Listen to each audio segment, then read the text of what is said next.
পৃথিবী সৃষ্টি করেন, পৃথিবী ধ্বংস করেন, জীবিতকে মৃত করেন, মৃতকে জীবিত করেন। কে করেন? আল্লাহ।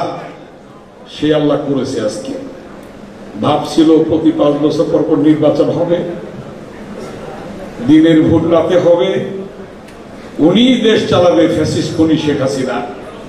কিন্তু আল্লাহ তাআলা এমন ব্যবস্থা করলো, সেই ইলিয়াস আলী সহ যাদের গুমের বিনিময়ে শত শত জাতীয়তাবাদী দলের অঙ্গ সংগঠনের শত নেতাকর্মী রক্তের বিনিময়ে, সর্বশেষ ছাত্র জনতার রক্তের বিনিময়ে আমরা পেলাম সে কাঙ্ক্ষিত বাংলাদেশ। যে কথাটি বলেছিলেন আরো 4 বছর 5 বছর আগে তারেক রহমান, দেশ যাবে কোন পথে,